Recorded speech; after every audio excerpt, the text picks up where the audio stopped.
My word for it. Check out what some industry professionals said about the Illinois Media School. Another minute in a career you don't love. You can be the next great announcer, DJ, producer, or TV reporter. You'll learn key skills from industry pros while working with professional equipment on air and behind the scenes. Still need to keep the 9-to-5 job? Their flexible class schedules can work around any schedule. Short on cash? They have very affordable tuition and financial aid for those who qualify. You'll have access to amazing internships and job placement assistance when you graduate at top radio and TV stations like ESPN. Learn more at beonair.com/Chicago Sports. That's beonair.com/Chicago Sports. I am Raphael. Sadly, hockey and basketball seasons are over right now. But we do have baseball season. We have the Cubs and the White Sox, and I will definitely talk about what they are doing in their young season so far, as well as any upcoming news that the Bears might have this coming season in the NFL, which is right around the corner. Tune in every Monday from 12 p.m. to 1 p.m. on ChicagolandSportsRadio.com. It's not just sports, it's a way of life. You're listening to ChicagolandSportsRadio.com. It's not just sports, it's a way of life.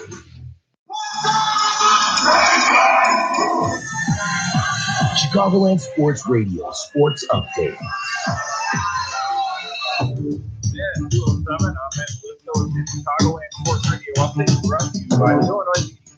For more information on a career in broadcasting, go to beonair.com. Starting off in hockey news, Blackhawks legend Andy Tito passed away on Tuesday. The Tito family conjunction with the Blackhawks and Kevin Austin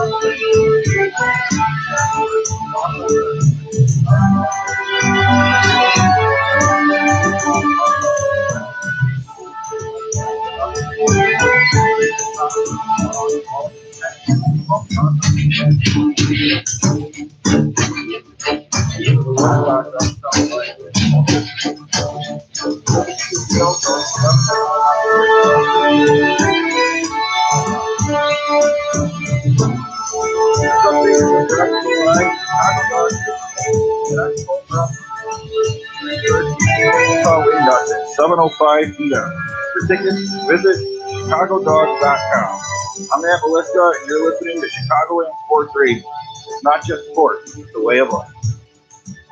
Out of all the schools I applied to, Illinois Media School was the first to personally guide me through the financial aid process. The reason I'm out here at the Illinois Media School is the radio business, while there are hundreds, maybe even thousands of stations, the people in the business is a small, tight-knit group, and I really enjoy the opportunity of being able to give.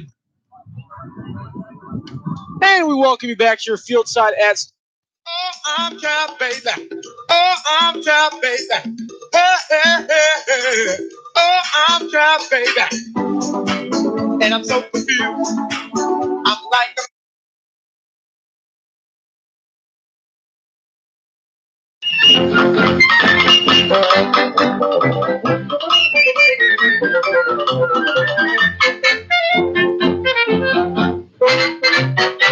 Give people nothing to live for, you suck.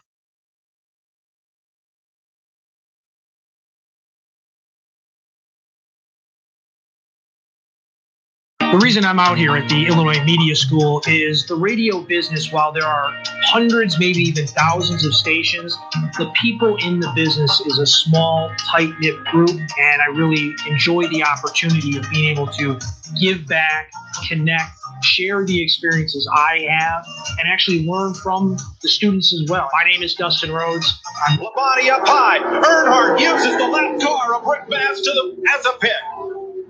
The Illinois High School Association sanctions 35 sports activities in the state of Illinois. And we'd like to remind you that while high school athletics and activities gives us a reason to cheer, sportsmen.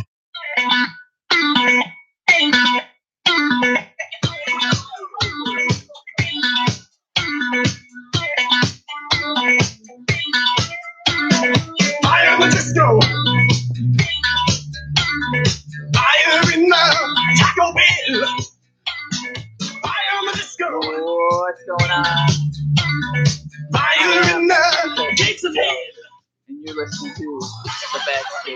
ChicagoLandSportsRadio.com. I'd like to start this new show off with introducing my co-host here, Matt, Big Blonde Bear Militia. What's going on? We had a little bit of trouble setting up, but we're going. We're going. That's all that matters. We're all good here. All right. So to get our show started, this is a hockey show. We are talking all NHL news, hockey news, pretty much anything that goes on in the NHL world. So now we're just kind of going to go off that. Start off. I'm a Leafs fan, so I do stuff on Twitter all the time. Nico Frontillo, shameless marketing. I do that sort of stuff. So, but just love Toronto sports. And what about you?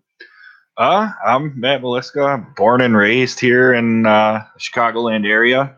Diehard Hawks fan. Been a Hawks fan all my life, and it's great to see them finally the last couple of years have some success, because when I was growing up and first started watching and listening to the Hawks, they weren't very good. So, but yeah, that's pretty much it. My life as a Hawks fan.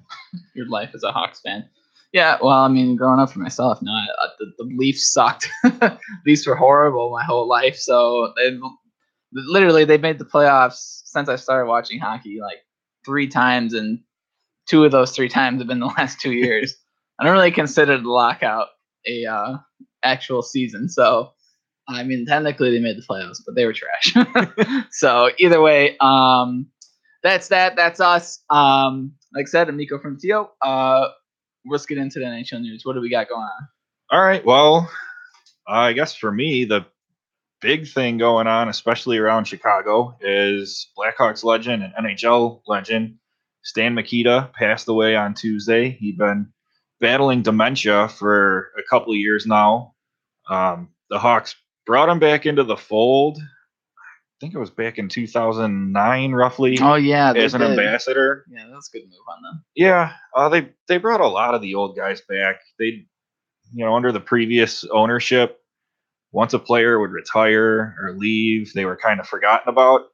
So Rocky Wirtz tried to reconnect some of the older fans. Yeah, he brought back Bobby Hull. Tony Esposito.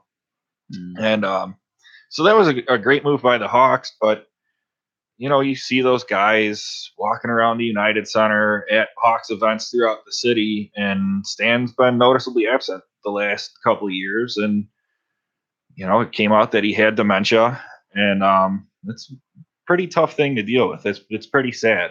Yeah, it sucks when you have a family member that's going through that. But I mean, hopefully, he has a better place now. I mean, I know it's hard on the family, it's hard for all that stuff. So as tough as the loss is, you want them to be happy. Yeah. You want them to know, that kind of stuff. So I guess in general, you remember the good times with all of them. But for his NHL career, he played 22 seasons with the Hawks. Yep. He won the Hart twice, I believe. He won the Hart twice. He had over 1,300 games with the Chicago Blackhawks. So I mean, he was a lifer with the Hawks. I mean, even when the ownership started steering away towards all the guys, like I remember the first one was with Savard, like in 2005 or something like that. Like he was the coach of the team for a while. Yeah. For like a season or 2, and then they just kind of shunned all the guys that were a part of their legacy. He was Savard was the coach, I think, from 2007 to early 2009. They fired him 4 games into that season because they had Joel Quenneville kind of working in the front office, in an advisory role, I guess you would say. So he was waiting in the wings, but yeah. So he, Dennis Savard has come back too. He's an ambassador like Stan was, and it's just you hear a lot of stories, especially from my relatives, my dad growing up watching the game, and you hear all these stories about how good of a player he was and how much he meant to the organization. So it's a tough loss for the Hawks to lose Stan Mikita. And like you said, he led the Hawks in games played, 1,396 games played, and he still holds the Hawks record in points scored, 1,467 That's points. nuts. That's the thing about that. He played from the 60s until 1980. 1980. And then he won his cup in his like third year playing, and he accumulated that many points. Now, when you think about NHL, maybe back before, you used to think it was like a high scoring game. But realistically, the game didn't actually start getting high scoring until like the 80s. Yeah. And obviously, him and Bobby Hull were the people who had the curved sticks. So they were the ones who were starting off with all that, changing the game. Even his huge two-way game that he played, and how he went from one of the most undisciplined players to he went to became a Lady Byng Trophy winner. I think that's probably the most amazing thing to me is the fact that he was.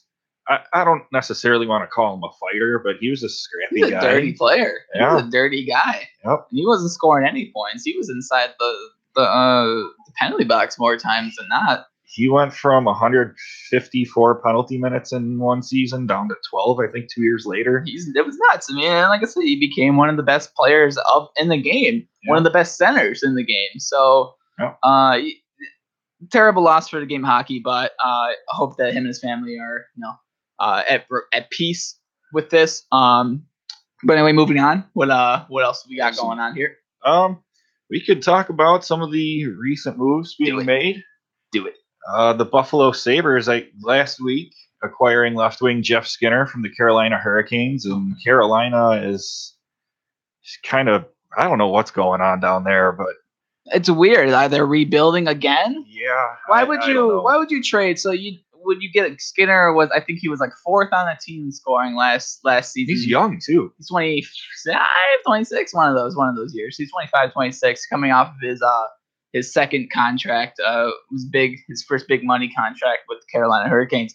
But he was like fourth or fifth on the team in points with like 49. But you know what you're going to get with Skinner. You're going to get consistent 20 to 25 goal range with him. You're going to get a decent producer on your top six wing.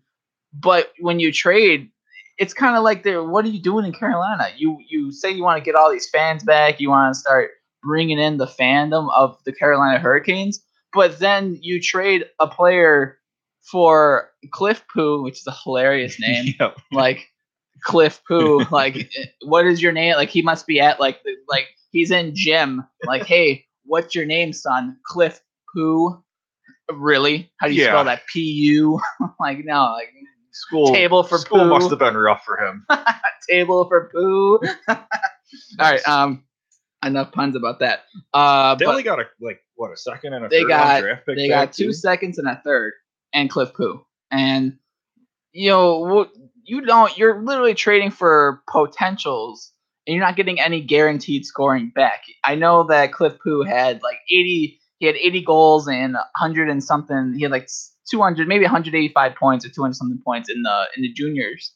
But you don't know what that's going to translate in the sometimes NHL. Sometimes it doesn't. And like you traded for 2 seconds and a third. That's really underwhelming for a player that's going to get you at least 50 points, some 20 something goals a season. Yeah. And he was an assistant captain last year, so it's not like it's just some random guy who didn't want to be there. And I know that Jeff Skinner's had injury issues in his past with concussions and some other little things before, but you could have gotten something back for him. And he's been healthy the last couple seasons. Yeah, so obviously you're always going to talk about concussions because those things happen anywhere. But in general, I just think that's not something you would get back. Something you would have to get a roster player back. I don't know. That's just something I was thinking about with that. But then you have the trade with the Flames, sending Noah Hannafin there. I mean, they get Dougie Hamilton back, but what are you doing? What are they doing? It almost seems like you're. I hate to say it, but Don Waddell, who's the GM there, he was brought in from Atlanta, and he just destroyed that team by trading draft pick after draft pick for players, and like he just destroyed the team. Then they moved, and then they were like, "Oh, the fans didn't show up." Well, yeah, this team sucks. Why are we gonna show up?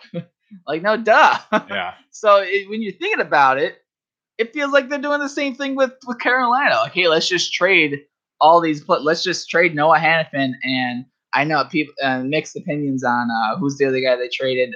Forsberg, not Forsberg, some other Swedish guy. I forget his name. I'm blanking on the name anyway, right now, that guy. He's on the other guy that traded for. I cannot think of his name. But he only had like 50. He only had 44 points last season. He still gets a decent contract from Calgary. But either way, you're trading Dougie Hamilton, or you're trading Noah Hannafin, another guy, and Swedish name. He looked that up really quick. What Swedish name guy it is? I don't think it's Forsberg, but anyway, you're trading you're trading for Dougie Hamilton and other third and a third line guy who kind of plays first line minutes. So I don't know.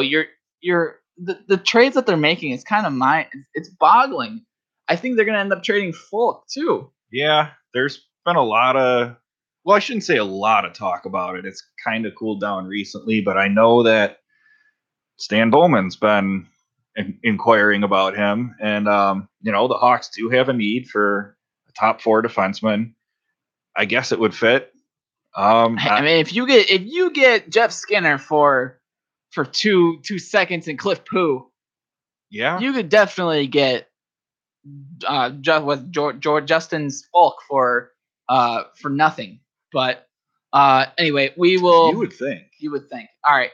Well, we're gonna take a 5-minute break. We will be back in un momento.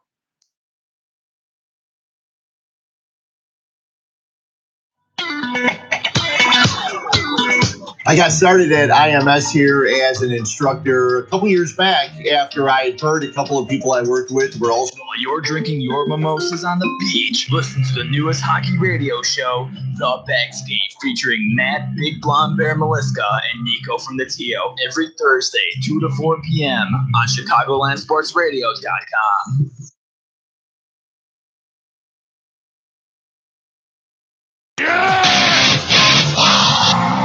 Wait, hold up. That's not right. See, Rising Feminist Wrestling Show is next time on the Warning Track. The All-Star Game is right around the corner. Cubs are also hanging in there when it comes to the NL Central race. Baez in the air, deep left center. Join us as we go into the mind of Pete Rose, and as we debut a new segment called Unlikely Stories You'll Hear at Work. It's all happening on the Warning Track with James Six III. Tuesdays from 10 to noon on ChicagolandSportsRadio.com. Last time on the K-Trade Show. What do you think was on JR's mind? And he knew what the question meant. Oh, yeah. He knew what the question meant. I can read his mind. You sitting up there with Charlie Brown shorts on and a suit. Listen to Kevin Tregoning and my new partner is heavyweight champion of the world. You know who I am is Robert Reflex. On the K-Trade Show every Monday night from 7 to 9 only on ChicagolandSportsRadio.com. This week on Deck. Find out if the Cats will finish the Stanley Cup. It's Ovechkin with the first goal of the game. Or will the Vegas Golden Knights extend the series? Welcome to the main event of the evening. Plus, we get into the NBA Finals. Will the Warriors be back-to-back champs? I'm making people happy. Also, we get into Cubs and Sox baseball. Make sure to tune in On Deck with me, Charles Prodigy Ritchie, Sid the Kid, and Corey Barber every Saturday from 2 to 4 p.m. only on ChicagolandSportsRadio.com. John Lennon with the Fight League Report. Rick, Amanda Nunes is the most dominant women's fighter today. Her heart is unmatched. Skills in striking are unparalleled. Came this close to breaking Raquel Pennington. The Lioness is hungry. She's going to fight Cyborg. I've got Amanda Nunes. I'm going with Chris Cyborg on this. I give credit to Amanda Nunes with her courage because this fight is going to be bloody. This is live Tuesday, 12 p.m. only on ChicagolandSportsRadio.com. Tune into Students of the Game, where Dr. Joseph Gregory and Dr. Christopher Rouse have the obvious answers. Why were they dominated like that? Why were they dominated like that? Because the Warriors were the better team. The Warriors scored more points. All right, Captain Obvious. Can you get some specific reasons why this happened? Specific performing pieces, because the Warriors, coaching strategies or something. Because the Warriors shots went to the basket when the Cavs did. Students of the Game, Tuesdays from 7 to 9 p.m. on ChicagolandSportsRadio.com. Time to kick off your career in radio or TV broadcasting at the Illinois Media School's downtown Chicago campus. Call us at 312-884-8000 or visit 530 South State Street to learn how you can make your dreams of being on television and radio a reality. Don't take my word for it. Check out what some industry professionals said about the Illinois Media School. Tom Waddle, ESPN 1000. Don't waste another minute in a career you don't love. You can be the next great announcer, DJ, producer, or TV reporter. You'll learn key skills from industry pros while working with professional equipment on air and behind the scenes. Still need to keep the 9-to-5 job? Their flexible class schedules can work around any schedule. Short on cash? They have very affordable tuition and financial aid for those who qualify. You'll have access to amazing internships and job placement assistance when you graduate at top radio and TV stations like ESPN. Learn more at beonair.com/Chicago Sports. That's beonair.com/Chicago Sports. I am Raphael. Sadly, hockey and basketball seasons are over with right now. But we do have baseball season. We have the Cubs and the White Sox, and I will definitely talk about what they are doing in their young season so far, as well as any upcoming news that the Bears might have this coming season in the NFL, which is right around the corner. Tune in every Monday from 12 p.m. to 1 p.m. on ChicagoLandSportsRadio.com. It's not just sports, it's the way of life. Last time on the K-Tray Show. What do you think was on JR's mind? And he knew what the question meant. Oh, yeah. He knew what the question meant. I can read his mind. You sitting up there with Charlie Brown's shorts on and a suit. Listen to Kevin Tragoni and my new partner. Is heavyweight champion of the world. You know who I am. Is Robert Reflex. On the K-Tray Show every Monday night from 7 to 9 only on ChicagoLandSportsRadio.com. This week on Deck, find out if the Caps will finish the Stanley Cup.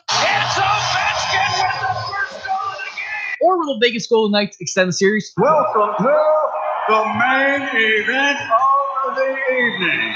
Plus, we get into the NBA Finals. Will the Warriors be back-to-back champs? I'm making people happy. Also, we get into the Cubs and Sox baseball. Make sure to tune in On Deck with me, Charles Prodigy Ritchie, Sid the Kid, and Corey Barber every Saturday from 2 to 4 p.m. only on ChicagoLandSportsRadio.com.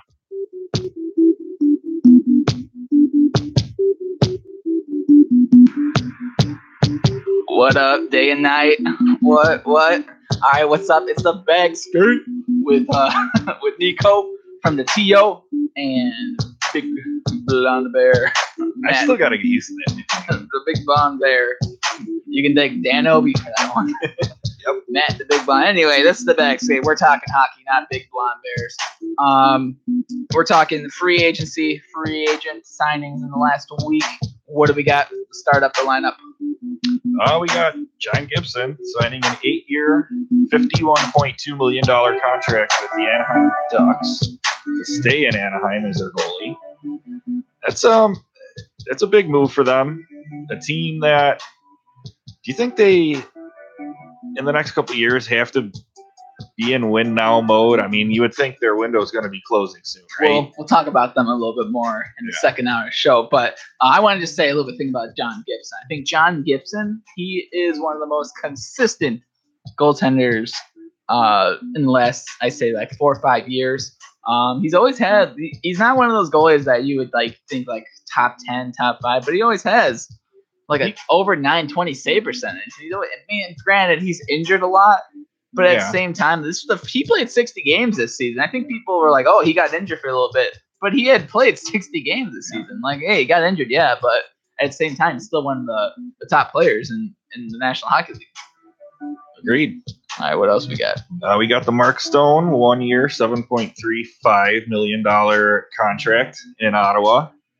And that's an interesting one to me. Oh, my God. Because I heard when he filed for arbitration that they were asking for like $10 million or something, which obviously for a 1 year contract is a little ridiculous for him. But I guess, but who else you got there? He does have the leverage. And they probably, at this point, they have to hit the cap floor, right? I mean, think about it this way. They have 3 UFAs this next season, 3 big names. Mark Stone, Matt Duchene, and Erik Karlsson. I forget about Duchene. Oh, my Lord. Yeah. What a train wreck. Like, Mark Stone. You know, some people in the NHL, they talk about no trade clauses. You want no trade clauses. Mark Stone must have had inside of his like clause when he's writing out, trade clause. Yes. Like I want no stay clause. Dude, no stay clause. Do not keep me for this entire trade me by. Yeah. Sign me now. 7.35 for Mr. Stone there. He only had 58 games. He was injured last season. 58 games, 20 goals, 42 assists for 62 points. He only had 10 pimps. That's another big to make a difference. But getting that, you have 60 points in a full season. He would have had 80 something points. Yeah, I mean he's a really good player. So he does $7.35 million. That's actually a really good cap, especially for he's 26 years old. He's right winger, good power forward in my opinion. That team's dumb. Yeah. So all I can say is another. And they also signed Cody Ceci as well. I saw that. To a 1-year contract. Again, what are you doing, Otto? Come on, he's 24 years old. You have years left on his RFA. Why wouldn't you sign him to like a 2-year? At least get a 2-year contract out of the guy. Yep. I know in arbitration they were saying that they were off like a lot of numbers. Like he was asking for like $8 million, and they were like no. So a 1-year contract. In Ottawa, again, I don't know. That's a little whack for me. This whole Senator situation, though, it kind of amazes me in a way. I mean, they were in the Eastern Conference Finals last season. Garbage. And for it to fall apart so quickly but looking at their numbers, though, it was kind of weird that they did make the conference finals. Their possession numbers were horrible. Yeah. They were getting outshot a lot. So I guess they were a lucky team, if you want to call it, that year, but there was still talent there. Yeah, it wasn't like you just had bums on the team. Yeah. And I figured with the addition of Matt Duchene, and I know what I wouldn't even say addition, that trade in general will go down as one of the dumbest trades of all time. The Duchene trade? Dumb trade. Because you trade Matt Duchene, you decided you traded 2 first-round picks. Yep. Essentially, you trade your first-round pick for either this year or next year. They decided to keep, for some reason, they decided to keep their first-round pick for this year to get Brady Tkachuk instead of knowing that they're going to be garbage next season and potentially give the first overall pick to Colorado. Yeah. And Colorado walks away, and they made the playoffs. Like, what Colorado is just like, wiping their hands of what the heck? That's a great move for the Avs. Idiots, man. Ottawa's idiots. I don't know what they're doing. The whole thing with Hoffman, too. With Hoffman and Harrison's wife. So much stupid. Duchene doesn't even. Oh, my Lord. I would love to see when they're doing the picture next year. I hope that Duchene has that same face he did with Colorado when he took that. I hope Duchene's just like, I don't know why. Oh my Lord, that team's garbage. Let's talk about the most important signing of the week. Jamel Smith of the Dallas Stars, left wing, played 46 games at 11 points, but +5, big signing here. Huge. $7,200 to Mr. Jamel Smith, 1-year deal. Huge move for the Stars there. Huge move. No, all right. So Colorado signed Patrick Nemeth, former first-round pick. Patrick Nemeth. This guy's huge. This guy's like 6'8". Maybe 6'6".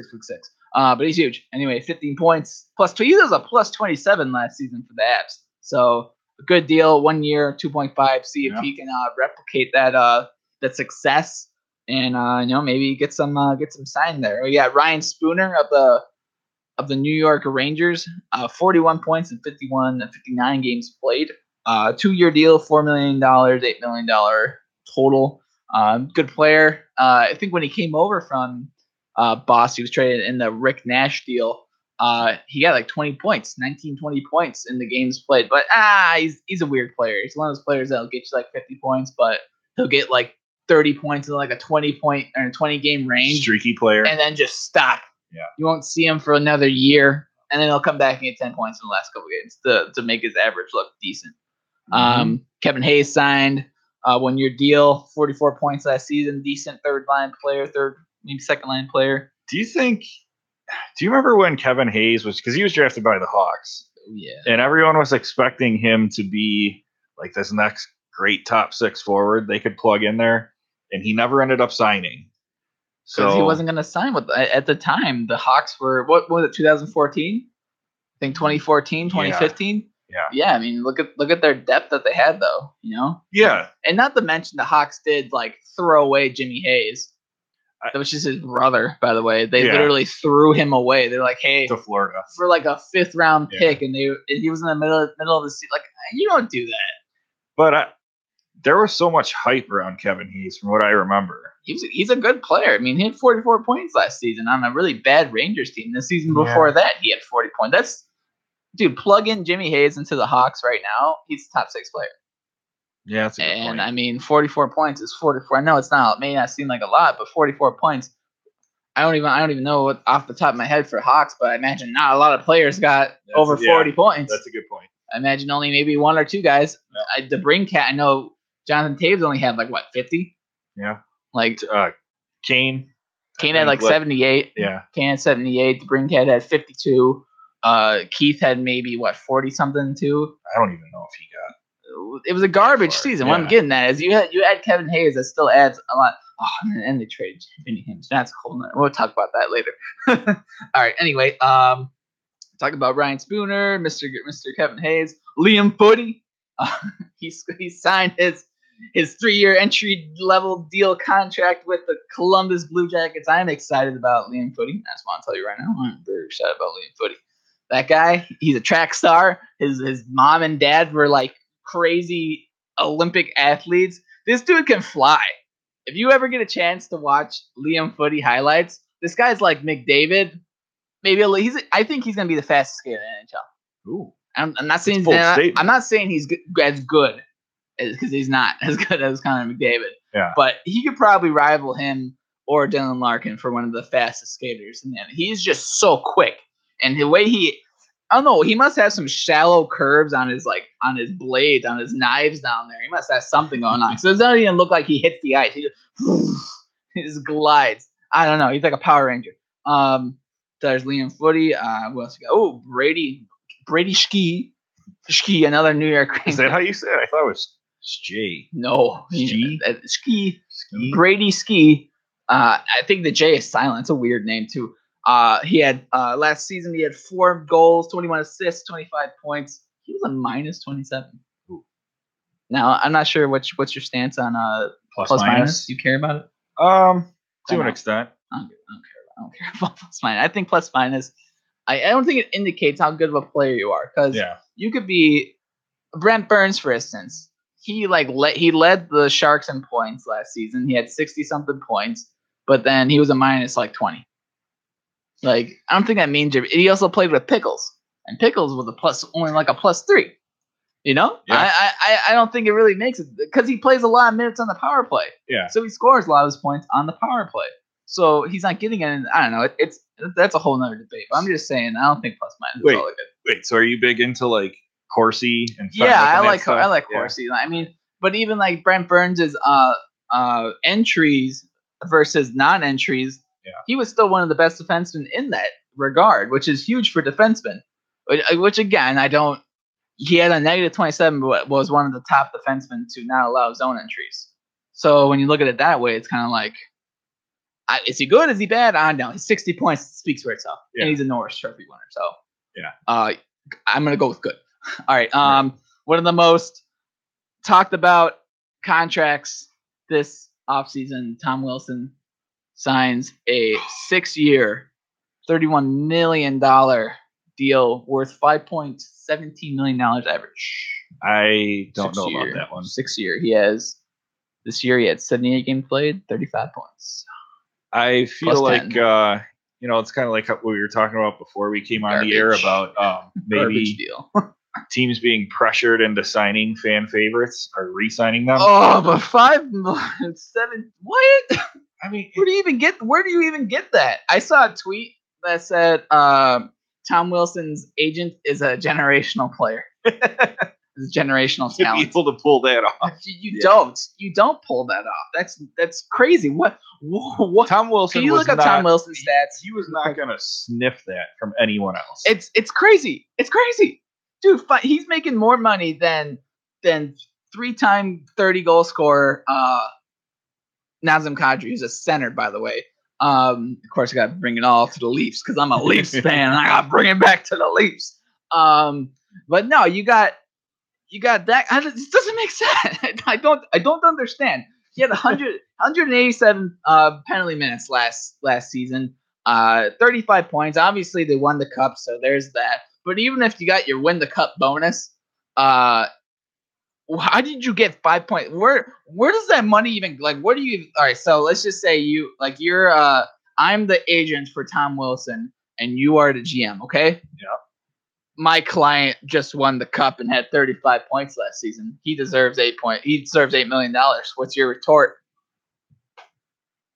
No, they no can't way. see that. No way. No way. Okay, 5.17. What do you think about 5.17? Yeah, yeah. In this situation, the GM said yeah. so someone's smoking something. What is his stats? What is his stats? Why I'm having a hard time pulling this up. All right, whatever. They're garbage. So I'm getting that. He only has like nothing. He has no points at all. This was his career high, 35 points this season. They think that he's gonna break out. Like even if he's like a 50-point player, say he gets, I don't think he will be though. Exactly. But even if he adds 15 points, he's still not worth $5 million. He's not worth $5 million. All right, here we go. Like he's not worth that, and he's such an over. That's one of those that's the kind of contracts that destroyed the Hawks. Yeah, and that's the kind of contract that will destroy the Washington Capitals. But that's what we were talking about. Like I said a little bit before we went on the air with the Jonathan Taves contract, is that I feel like teams are doing it just because the fans want him back. He's a fan favorite. Here we go. Right. Last year. What's just his career totals? What does he have? Career totals. Career totals? Yeah. All right. Career totals. All right. We're waiting. It's coming. Don't worry. The NHL. Matt's reading numbers. He's having a hard time. Now he's diving in. Okay, 391 games, 35 goals, 69 assists, 104 points, 806 penalty minutes. 806? Yeah. Jeez. Yeah. Yeah. I mean, that's what he does. Whoa. That's what he does. I didn't think of that. All right. Well, either way, it's not worth the contract. I'm gonna go with the big Law and Order. No, that's a negative Ghost Rider. That's a 0.12 point. Wait, no, that's not. Oh, no way. He gets a point per game. Okay. Let's get off this guy. All right. Another big name player. We're just kind of going through all the free agents real quick. Well, actually, I think we do have to go on a break. So we will be going on a break in just a second. But 0.27 points per game. That's what I garbage. was looking for. That's garbage, man. I don't know. I don't know about all that, but we'll be coming back soon a little bit. I am Nico Michaels, Nico from the TO. He is Matt, big blonde bear. Before we go on break, can you just explain what big blonde bear means? What that means to you as a person? What do you think about it? It's a good nickname, I guess. What do you? I didn't even hear it when Dan said it, so you caught it. You said we got to go with that. So, all right. Well, you heard it from here. This is the origin story of Matt, the big blonde bear. We'll catch you in a second. While you're drinking your mimosas on the beach, listen to the newest hockey radio show, The Backstage, featuring Matt, Big Blonde Bear Meliska, and Nico from the TO every Thursday, 2 to 4 p.m. on ChicagolandSportsRadio.com.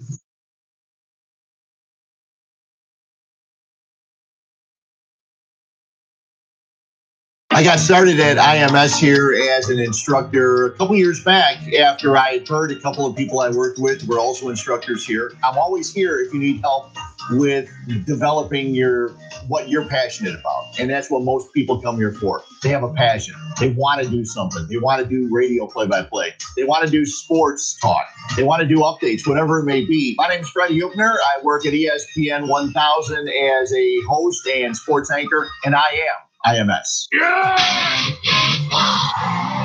Wait, hold up. That's not right. City Rising Feminist Wrestling Show is here covering WWE, Impact Wrestling, Ring of Honor, New Japan Pro Wrestling, Money in the Bank, and NXT TakeOver. It is all about the honesty when it comes to promos, wrestling, and of course, Brock Lesnar. The wrestlers. City Rising Feminist Wrestling Show is more than just highlights. It is all about the fresh opinions when it comes to everything in wrestling. So come join me, Stephanie, aka the Feminist Voice of Wrestling, every Thursday from 2 to 4 on Chicagoland Sports Radio. It is not just sports, it's a way of life. Next time on the Warning Track, the All-Star Game is right around the corner. Cubs are also hanging in there when it comes to the NL Central race. Baez in the air, deep left center. Join us as we go into the mind of the pros, and as we debut a new segment called Unlikely Stories You'll Hear at Work. It's all happening on the Warning Track with James Hicks III, Tuesdays from 10 to noon on ChicagolandSportsRadio.com. Last time on the K-Tray Show. What do you think was on JR's mind? And he knew what the question meant. Oh, yeah. He knew what the question meant. I can read his mind. You sitting up there with Charlie Brown's shorts on and a suit. Listen to Kevin Trigoni and my new partner is heavyweight champion of the world. You know who I am is Rather Reflex. On the K-Tray Show every Monday night from 7 to 9 only on ChicagolandSportsRadio.com. This week on Deck. Find out if the Caps will finish the Stanley Cup. It's Ovechkin with the first goal of the game. Or will the Vegas Golden Knights extend the series? Welcome to the main event of the evening. Plus, we get into the NBA Finals. Will the Warriors be back-to-back champs? I'm making people happy. Also, we get into Cubs and Sox baseball. Make sure to tune in On Deck with me, Charles Prodigy Ritchie, Sid the Kid, and Corey Barber every Saturday from 2 to 4 p.m. only on ChicagolandSportsRadio.com. John, I know what look like before. Rick, Amanda Nunes is the most dominant women's fighter today. Her heart is unmatched. Skills and striking are unparalleled. Game this close to breaking Raquel Pennington. The Lioness is hungry. She's going to fight Cyborg. I've got Amanda Nunes. I'm going with Chris Cyborg on this. I give credit to Amanda Nunes for her courage because this fight is going to be bloody. This is live Tuesday, 12 p.m. only on ChicagolandSportsRadio.com. Tune into Students of the Game, where Dr. Joseph Gregory and Dr. Christopher Rouse have the obvious answers. Why were they dominated like that? Why were they dominated like that? Because the Warriors were the better team. The Warriors scored more points. All right, Captain Obvious. Can you get some specific reasons why this happened? Specific performing pieces, because the coaching strategies or something. Because the Warriors shot went to the bathroom when the Cavs did. Students of the Game, Tuesdays, 7 to 9 p.m. on ChicagolandSportsRadio.com. Time to kick off your career in radio or TV broadcasting at the Illinois Media School's downtown Chicago campus. Call us at 312-884-8000 or visit 530 South State Street to learn how you can make your dreams of being on television and radio a reality. Don't take my word for it. Check out what some industry professionals said about the Illinois Media School. Tom Waddle, ESPN 1000. Don't waste another minute in a career you don't love. You can be the next great announcer, DJ, producer, or TV reporter. You'll learn key skills from industry pros while working with professional equipment on air and behind the scenes. Still need to keep the 9-to-5 job? Their flexible class schedules can work around any schedule. Short on cash? They have very affordable tuition and financial aid for those who qualify. You'll have access to amazing internships and job placement assistance when you graduate at top radio and TV stations like ESPN. Learn more at beonair.com/Chicago Sports. That's beonair.com/Chicago Sports. I am Raphael Young. Sadly, hockey and basketball seasons are over with right now. But we do have baseball season. We have the Cubs and the White Sox, and I will definitely talk about what they are doing in their young season so far, as well as any upcoming news that the Bears might have this season in the NFL, which is right around the corner. Tune in every Monday from 12 p.m. to 1 p.m. on ChicagolandSportsRadio.com. It's not just sports, it is a way of life.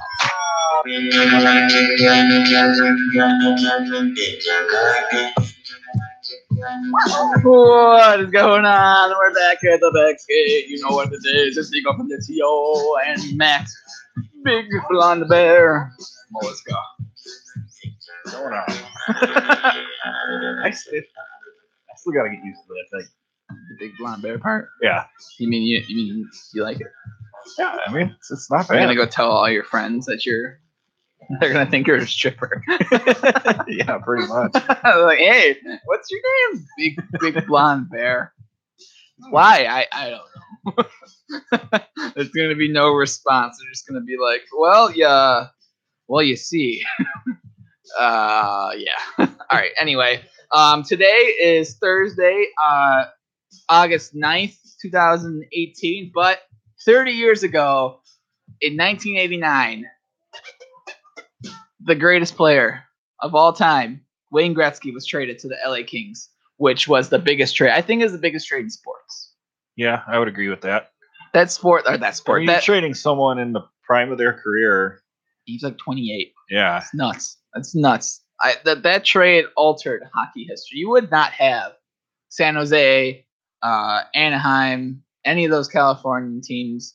Probably not Tampa. I would think Tampa or Florida either without Wayne Gretzky. He's just such and obviously the best player of all time, but just I think not only because he was traded there, I think it's just because he was such an ambassador of the sport. Yeah. Just because even after he was traded, he was on all those shows, the late night show. He was on Wayne's World, that show that was for like a second. He was on there. He was on a whole bunch of things, just promoting the sport. So I think that's what really made hockey. And as you saw, there's a whole bunch of rings that popped up too. Yeah, that's something I guess I never really thought too deeply about, but. Yeah, you're right, because Gretzky came to Hollywood, essentially, and that became the thing to do in LA. Everyone wanted to go see Gretzky play. Whether they liked hockey or not, that was the big name in the LA sports scene at the time. I mean, you still had like Magic Johnson and the Lakers and all that, but you wanted to. I mean, you hear stories about the great one. This guy's the greatest player in the history of the sport, and he comes to your city, you're gonna go see him. No doubt. I mean, it's crazy. And then even he in his press conference that he had that day, he was even saying, "Hey, it's gonna be great for the sport." Mm-hmm. What I don't think I've watched so many of those videos of him, the 30 Kings, for 30s. yeah, the Kings rants. I've watched all those. When I was growing up, I watched all those videos in the middle of the night. It'd come on, you'd be watching. They traded Gretzky. Like, if I remember being like a 10-year-old kid, like knowing who Gretzky was, but then watching one of those videos and being like, "What?" Like in 2005, me just being like, "Why would they trade Gretzky?" Like they knew, like just yelling around the house, "They traded Gretzky." Yes, we know, son. It happened a long time ago. Long time. But why? Like, oh god. But it's huge. It's huge. Huge trade that happened. And again, what I was saying, in that interview that they had with the press conference, Glenn Slather and I forget the other guy's name in LA, they had a meeting with them before the trade went down, or right after the trade went down. They said you could still decline this trade, and he said no, he wanted to go to LA. So, yeah, I think he realized that the end was probably coming in Edmonton. And he goes to LA. Well, I mean, they still won a cup right after he left, so it's not like happened. They made the playoffs for the next like 5 years after. That's all right. That was a big point. I take that back. I don't mean to cut you down there, but no, it's like you said, going out to LA, they're people in warm climates wouldn't even think of watching or playing hockey until that happened. And like you said, and then it's huge. You get teams like the Stars moving from Minneapolis to Dallas, and they won a Stanley Cup within the first couple of years of being down there. Same thing with Tampa Bay, and they're somewhat successful franchises. Tampa Bay right now, obviously, because they're so good, they have a huge fan base. Oh yeah, they're one of the top. They're one of the top attendance fan bases in the league, and the Sharks as well. And I think so. Yeah. Oh well. All I know is the chomp. I know, and there's a power play. They're chomping. That's all I know about the Sharks. Sorry, Sharks fans. But yeah, you think of all those non-traditional hockey markets all of a sudden getting hockey teams after that trade. The league trying to grow the game. And yeah, that had directly to do with Gretzky. Yes, it's true. That 100%. I mean, it kind of sucks. We have Wayne Gretzky playing now. We have Connor McDavid playing now. But I don't think what fans realize just how dominant and how good. Like, you can watch games, you can watch highlights, but like, obviously I wasn't around either, so I'm not really speaking from experience. But I watch. I'm a crazy hockey person, so literally, if I'm bored, I'll watch a game from 1980. Don't ask me why. I'll watch that horrible game that it was so bad. I'm sorry, guys. But I'd watch like games of like Gretzky, not just like his highlight reel game, but the games he'd have like 1 or 2 points. He was just so good. Yeah. There's games where he just skated around people. He would pass to himself off the boards. He'd flip it over people. He would do some crazy, like he would go through like 5 people. There'd just be guys just mobbing him. This is the era where people would have their stick, the wooden stick, and just jab it into you and drag you down. He would just fly past these guys, and he'd put it in between his legs and dish it across, or he'd do this amazing dish pass. It's just magic on the ice. And even if he didn't get a point, you were just like mouth wide open, just wow. Yep. Crazy player. And like I said, we have Connor McDavid now, and don't get me wrong, Connor McDavid, 2 Art Ross trophies in a row. Amazing player. Even comparatively speaking to Wayne Gretzky, that's why Wayne Gretzky is the greatest player of all time. I think I don't know. Obviously we've only seen a couple of years. Where do you think Connor McDavid like stacks up to Gretzky? Gretzky? See, this is hard because we've been having this debate in my family for years now of how would Gretzky, if he played in today's NHL, would he still be as great as he was? I think, yeah. I think he'd be better. You think so? I think he'd be way better. I mean, obviously, I know everyone's fast. It's like a lot harder to, like, a lot bigger game than how it was with him. But at the same time, like, I don't think I retract that statement because they were bigger then. I don't think they were bigger then. I think they're just a lot more tougher. You can get away with a lot more things. Oh, absolutely. And I think a lot of those times it did hold him back a lot of times because he had to deal with having to go and be against these players who would just hit him in the face. Yeah. Pretty much. You wouldn't get a penalty for it. I think now he'd pretty much be like a Johnny Gaudreau except 6 foot and have the vision of Crosby and McDavid together, and he was really good defensively too. So it's not like he was a bum. I just think if he played now, I don't know if he would definitely obviously want to be putting up the same numbers, but I think he would be like at least 120-point player every season. I would think that he's. I don't know. I think just because of the player he is and how his game translates to now more than ever because he played such a skill game. Yeah, I think it translates even better now. Okay. Like 2015 and forward compared to this, like maybe not mid 2000s. I think mid 2000s is one of those times where it's like the game was just so boring. Like nobody opened up anything. Now it's a little bit more opened up. Right. And I think now, yes, 2000 to like 2013, 14, no. But definitely before and after that period, at that puck era, I think it's a new era now. I don't know what you're going to call it, something. But I think now he definitely would be a player that goes in there. But fair enough. But we will be going again on another break when we come back. What are we going to be talking about? Should we start our Pacific Division preview? Oh, yeah. / off-season recap? Oh, yeah, baby. All right. We're going to be talking LA Kings, San Jose Sharks, the Vegas Golden Knights, and the other team, the Ducks. You're listening to not only the newest show on ChicagolandSportsRadio.com, but also one of the shows that all hockey show. Yeah, the only all hockey shows. Don't worry. We'll be back in at least 4 minutes. We were gonna do an update, but we're not gonna do an update anymore. I don't care. So sorry if you're listening. Production. We'll be back. See ya. Wait, hold up. That's not right. The Rising Feminist Wrestling Show is here covering WWE, Impact Wrestling, Ring of Honor, New Japan Pro Wrestling, Money in the Bank, and NXT TakeOver. It is all about the honesty when it comes to promos, wrestling, and of course, Brock Lesnar. The wrestlers. The Rising Feminist Wrestling Show is more than just highlights. It is all about the fresh opinions when it comes to everything in wrestling. So come join me, Stephanie, aka The Feminist Voice of Wrestling, every Thursday from 2 to 4 on Chicagoland Sports Radio. It is not just sports, it's a way of life. Next time on the Warning Track, the All-Star Game is right around the corner. The Cubs are also hanging in there when it comes to the NL Central race. Baez in the air, deep left center. Join us as we go into the mind of the pros, and as we debut a new segment called Unlikely Stories You'll Hear at Work.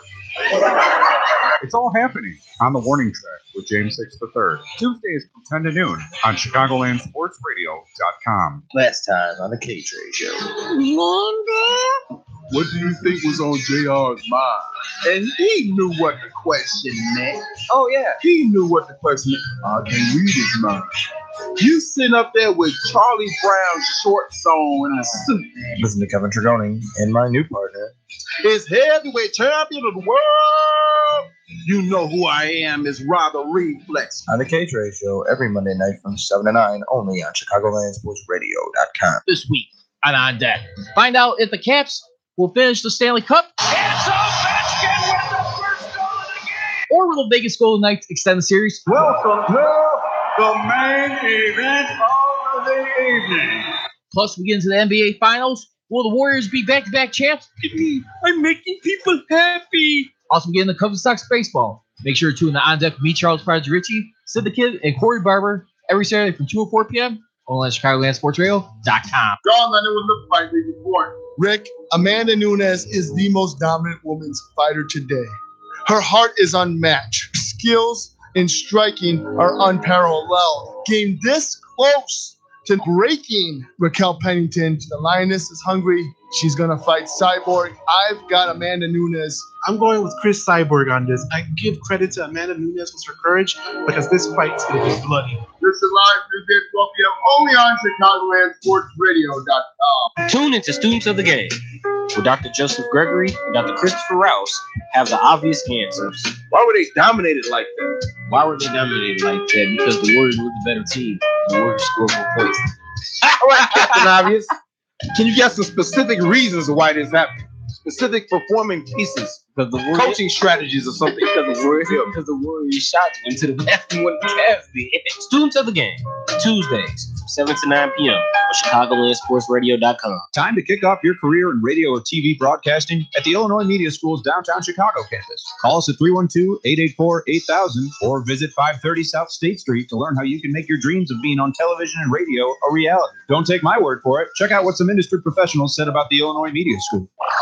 Tom Waddle, ESPN 1000. Don't waste another minute in a career you don't love. You can be the next great announcer, DJ, producer, or TV reporter. You'll learn key skills from industry pros while working with professional equipment on air and behind the scenes. Still need to keep the 9-to-5 job? Their flexible class schedules can work around any schedule. Short on cash? They have very affordable tuition and financial aid for those who qualify. You'll have access to amazing internships and job placement assistance when you graduate at top radio and TV stations like ESPN. Learn more at beonair.com/Chicago Sports. That's beonair.com/Chicago Sports. I am Raphael.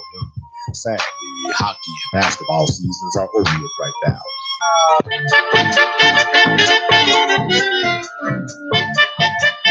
What's up? We are back at the Loving this song. It's the back skates. No, it's not a Star Wars themed show, but we definitely should make one. I'd be down with that. No. Come, hockey fans. This is your destiny. The little old cackle he has. Push him down the stairs. You know what? I think that Dorian of Ottawa, he's the Emperor. Okay. He's literally just hair. It's my eyes. I know, I got one like stuck in my eye, and it's been there for like 2 days, and I can't get it out. It's great radio. All right. Anyway, we are talking our Pacific preview. We're going to be talking about the LA Kings, the Sharks, the Ducks, and the Vegas Golden Knights. We're going to start off with the Kings here. Turn that down a little bit. That was a dope song, eh? So for last season, the LA Kings, they were 45, 29, and 8. They were fourth in the division, seventh in the Western Conference with 98 points, and they were swept in the first round by Vegas Knights. We'll talk about their forwards first. I'm talking about their three top scorers. Kopitar had 35 goals, 57 assists, 92 points in 82 games. Dustin Brown, with a resurgent season, had 28 goals, 33 assists, worth 61 points in 81 games. And third in point scoring, Tyler Toffoli, 24 goals, 23 assists, 47 points in 82 games played. For goals for, they were 16th in the league with 237 goals scored. And for their power play, they were 17th in the league with a 20.4%. I'm going to start here with Anze Kopitar because you talk about Dustin Brown having a resurgent season last year. Look at Kopitar. 2016, 2017, 76 games played. He had 12 goals and 40 assists for 52 points, which is it's not a bad point total at all. Right. He ended up with 92 points this year. What was his total the year before that? The year... Because that was the year he signed his contract, and he had a... So 15, 16, 2 years ago? 2 years ago. He had 74 points. Yeah, so it's not unexpected for the guy. He is one of the top... Sorry. You're right over there? Yeah, there's my cord is... I mean, I'll get it later. There's he won 2 cups. He was the top center. He was amazing in the 2012 Cup. Decent in the 2014 Cup. He had 74 points in 2015. Signs his huge contract and then has a down year. I think people maybe thought he was on the down slope, but realistically, people have down years, and you may not score as many points. He did put this team on his back this year, no doubt. But 92 points, I don't think it's unexpected. I think it was just kind of, hey, this guy's turning 30 and that's it. You know? I don't know. You look at Claude Giroux. Claude Giroux had 100 and some points. Everyone thought he was done after having a 50-point season. It's not. I think people really overreact when someone has a bad season. Obviously, they didn't make the playoffs either, so that didn't help his cause. But when you're a top player and you have to carry your team, that does carry a lot of stress. And, absolutely. But definitely, 92 points, very big. And then go on, what were you saying? No, I think that's huge, and I think he's one of the, at least in my opinion, one of the most underrated or least talked about players in the league. And I don't know if that has to do with him, maybe playing out in LA. Oh, it definitely does. Yeah. So, a non-traditional hockey market, despite what we just talked about with I don't think it does. I think that he gets talked about in the light of that he is in California, and for the last 10 years, California has been so difficult to go through, with teams just getting swept every single time they have to play San Jose. And not to mention, you play in the division that has Hall of Fame level players. Getzlaf, I don't know if Pavelski is, but Getzlaf, Joe Thornton, and you have big names. Corey Perry, definitely huge name players. And Kopitar's always been an under the radar kind of guy anyway, because you don't see him in interviews. You really don't. You don't see him talking a lot because he doesn't. He's kind of low key, but he's one of the best low key players. Yeah. I mean, he gets paid $10 million to not just sit on his butt, but definitely 92 points. He definitely provided that spark that the LA Kings needed. But yeah, until we go into Dustin Brown, who saw that? He was someone who I definitely thought was done. Oh yeah. And a nice bounce back year for him, like you said. I mean, just for the Kings, I guess in general, we could say that about. But yeah, I'll talk about it after we're done with the defense. But definitely, their forwards are kind of meh. Like they don't really have it. And then after that, it goes 92 points to 61 points, with 30-point drop off. And then it goes to Tyler Toffoli, who had an off year with 47 points. I always think that when you look at the Kings' depth player, obviously Jeff Carter was injured the entire season, and when he came back, he had 21 points in 20 games. So I have to think that him not being in there was a huge catalyst of them maybe not having such a good offensive season, along with Tyler Toffoli and Pearson not having such great point totals as well. So that kind of has something to do with it, because you only have one Kopitar. You can't play Kopitar in all Lions. And who was their second line center? You can't even name second line center. Kempe, Kempe, you're not gonna have anybody else that's down there. So what are you gonna? You can't spread as many players. That's why it's so much easier to have Jeff Carter. When he was in the lineup, he provided. And thinking about Tyler Toffoli, he had only 38 points, maybe 30, 35 points, 32 points before Carter came. And as soon as Carter came, he just blew up and had 10 points in 12 games. So you look at what Carter brings to the table and why he's such an important player to that Kings team. And obviously, I think that will bring up the point totals of everyone else.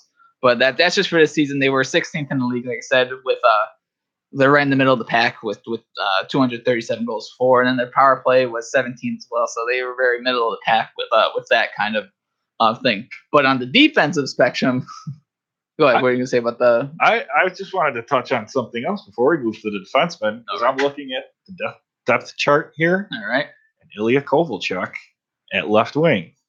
Man, they're so. We'll talk about that a little bit when we get through there. All right. So for defensemen, we got Drew Doughty led the way with 60 points, 10 goals, 50 assists, 82 games played. Jake Muzzin had 8 goals, 34 assists, 42 points, 74. Then third in goal and defensive scoring was with Alex Martinez, 9 goals, 16 assists, 25 points. And goals against, they were 31st in the league, which is first in the league, if that makes sense. When you're 31st in the league in goals against, you're the best defensive team for goals against scored. That makes sense. So they had only allowed 202 goals against. Their penalty kill was first in the league with an 85% rating, which I just want to say, for as bad as a forward group they are, it must be amazing at defense, because, wow, you're not only first in goals against, but you're 31st in goals against, and you're first in the league in penalty. That's crazy good defensively. That explains the turnaround. Oh, and that just right there, if I were to just clip that was literally the epitome of their playoffs. Yeah. Amazing goaltending, amazing defense, only allowed 6 goals, but they didn't score a freaking thing. Yeah. Score 1 goal. They scored like 5 goals that entire series. Yep. That's why they got swept. They don't have any offensive depth. And again, it goes talk about the Tom Wilson thing. You sign these players and you only get so many guys. Dustin Brown's their Tom Wilson. Yeah. But thing is, Dustin Brown had like 3 60-point seasons prior to him signing that deal. So yeah, Dustin Brown, and I don't want to say that Tom Wilson is completely useless, but Dustin Brown was a pretty good player. Yeah. And he went through a rough patch there of a couple seasons, and a lot of people speculated that maybe his physical style of play was kind of wearing on him. I think it was just I think it was just Sutter's system that they played there. Like literally, they played him third line crash bang, hope for the best. Yep. You never played him with on Kev Carter's players. line. Never played him on Carter's line. Never played him with Kopitar. You never played with those guys. So what did you expect him to get like 70 points on the third line? But not only is the guy a complimentary player, which he needs a good player to produce points, but dude, he's not even good to be. No offense, if you're listening, Mr. Brown, you need help. He played with Kopitar this season. Look what happened. 61 points. He got literally turned since we're on the Gretzky thing today, he literally turned a fire hydrant into a 60-point player. So good on him. We'll go to the goaltending, which I kind of hinted at for their goals against. So Darcy Kemper, it's kind of weird. Darcy Kemper gets injured, comes back, gets injured again, but he played 19 games played. It was a 15-10-1 record. Had a 2.10 goals against average, and a .932 save percentage, which is pretty decent for a backup goaltender. What kind of got me is obviously 15-10-1. It's only 5 games above 500, but he had .937 save percentage. Then you look at Quick, who had 33 wins, 28 losses in 3 games, which makes me think they played Quick a lot, and they didn't give him breaks in between. So it was kind of, he played 63 games, and it was kind of like, all right, he went on a lot of losing streaks. I mean, you look at his goals against, he had a 2.4 goals against average and a .921 save, which is still phenomenal. He was one of the top goaltenders until maybe 3 or 4 weeks before the season ended. So it was kind of, he dropped off significantly. And that also with Kemper, he got injured, and then you bring in Jack Campbell, who went 4-2 with a 2.47 and 925. I think people overreacted about Jack Campbell. Like, they're saying that he's going to be their savior in net this next year in case Quick gets injured, which is a highly likely situation. But if I remember correctly, though, when Jack Campbell got drafted, weren't a lot of people saying he was going to be like the future best goalie in the league? He was a first-round pick. He was phenomenal. But the thing was, he played on such good junior teams and such good minor league teams that as soon as he jumped up to the AHL, which was not a good Texas Star team, you could tell. And obviously, he fumbled around the whole Dallas organization, and then he got traded. And maybe he'll come and play good, but either way, their goaltending still solid. It's still Jonathan Quick's team. Yeah, I mean, you have nine. Yeah, I mean, that's no doubt. You're not going to give it up to Jack Campbell. Yeah. But still, in general, man, that's good. It's good save percentages from their goaltending. So a couple points. They have an old core. Anze Kopitar's 31. Dustin Brown's going to be 34. Carter's 33, 34, maybe 35 now. He's old. Carter's been around for a while. Drew Doughty signed an extension this year. I think it was $8 million extension. A year, $8 million. Was $8 million? I think it was. I want to say it was 10. 10. Well, either way. He's about 28 years old now. That's not old, but that's getting up there for at least an 8-year deal. Especially for all the mileage that guy's put on. Oh, true. And then Alec Martinez is 31. Jake Mudson's about to be 30. Jonathan Quick is 32. So you have an old core there. But then they decided to get a little bit older and sign Kovalbad. Kovalchuk. Kovalchuk. That's how you pronounce it. Yeah, Kovalchuk would be the correct pronunciation. Kovalchuk. Got it. Ilya Kovalchuk is back to the LA Kings. So funny thing, he goes against the New Jersey, or he's with New Jersey, goes against the Kings in the Cup final, loses, retires. He lost so bad in the Cup final, he retired, and then comes back and signs with the Kings. So if you can't beat him, join him. So he comes back. He led the league in the KHL points last year, so good on him. Do you know how many points he had last season? He had 63 for St. Petersburg. Good for him. He is 35 years old, so he does add age to that bracket. I don't know where they're gonna play him. I mean, obviously a top 2 line role would be expected, but how many points do you think he's gonna get? Do you think he's still like a 70-point player like when he left? No. What do you think he's gonna get? I think he'll get somewhere in the 50 to 60 range. Think he's gonna get 30 goals? I think there's a chance. He's definitely a better player than Alex Iafallo that they had playing on their first line. The guy had like 24 points. He's a plug. Like, I don't know why you're up there. I wonder if there's going to be an adjustment back to being in the NHL for him after being away for a couple of years now. And he's always played in the Eastern Conference, which is always. But when he was playing, he was always in the Eastern Conference, which was significantly weaker than the West. Yeah. So you got to look at the style of play. The West is a lot heavier. Yep. So it's a lot tougher team.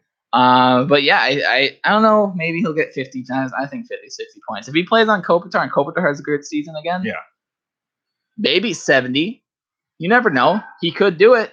He still has legs. I'm not doubting that he can't. It's just kind of one of those prove it things to me right now. Right. Yeah, I don't know. Because again, he's been away for so long now. So yeah. Well, Kovalchuk signs 3-year, $6 million or $18 million deal with 6.25 average. We'll just finish up with them. The prospects, I really only thought Gabriel Velarde was someone significant for their team. I mean, there's a defenseman, Klage. I don't know how to pronounce his name, but that guy. But I know what I've seen Velarde play. He was in the prospect tournament, Traverse City last year. Okay. He's 6'3". He has such a heavy shot. Whenever he takes a shot, literally, I swear to God, you could just it sounds like a barrier was broken. He takes a shot, it hits the board. Yeah. Like something he just looks he looks out of place, but in a good way.